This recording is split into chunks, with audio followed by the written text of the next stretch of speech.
একজন প্রশ্ন করেছেন, কোন পিতা যদি চুরি করে 2 বা ততোধিক সন্তানের মধ্যে থেকে একজনকে তার সম্পত্তি দিয়ে যায়, তাহলে ইসলামে তার ব্যাপারে কি বলে? চমৎকার জিজ্ঞাসা। প্রথম কথা হচ্ছে ভাই, ইসলামিক পারিবারিক একটা আইন আছে, মুসলিম পারিবারিক ল আছে, আইয়ুব খানের সময় বানানো।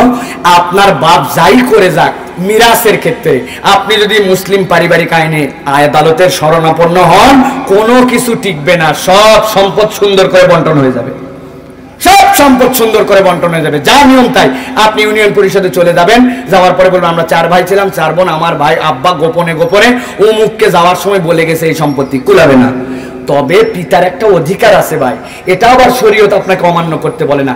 আপনার পিতা তার সমুদয় সম্পদের 3 ভাগের 1 ভাগ যাকে ইচ্ছা তাকে দিতে পারবেন, তার ওসিয়ত নামায় লিখে দিয়ে যেতে পারবেন, এটাতে আপনার আপত্তি চলবে না। বাকি 2 ভাগের হিসাব মিলবে। এখন যদি তিনি অর্ধেক ওসিয়ত করে দেন, ওসিয়ত তার কায়েম হবে না। ওসিয়ত কতটুকু হবে? 1/3, মনে থাকবে। আর দ্বিতীয়ত কথা, কোন পিতা যদি সন্তানের মধ্যে বৈষম্য করেন, বিরাট বড় দুর্ভাগ্য তার। নবীজির কাছে একজন আসলেন সাহাবী, আসার পরে বলেন, ইয়া রাসূলুল্লাহ, এটা আমার খুব প্রিয় সন্তান, এর জন্য আমি একটা খাদেম রেখে দিছি। আল্লাহ নবী বললেন, তোমার আর কয় ছেলে মেয়ে? এ কয়টা। আল্লাহ নবী বললেন, সকলের জন্য কি খাদেম রেখেছো? বললেন, না ইয়া রাসূলুল্লাহ, সকলের জন্য রাখি না। আল্লাহ নবী বললেন, যাও, পারলে সকলকে দাও, না হলে এই সন্তান থেকে খাদেম সরায় নাও, কারণ তুমি সন্তানদের মধ্যে বেইনসাফ করতে পারো না। সুতরাং কোন আদর্শ পিতা বেইনসাফ করতে পারে না, আর বেইনসাফ মানে বান্দার হক নষ্ট করা। বান্দার হক নষ্ট করার গুনাহ আল্লাহ মাফ করবে না, অতএব বাপ হলেও আপনি ছাড় পাবেন না।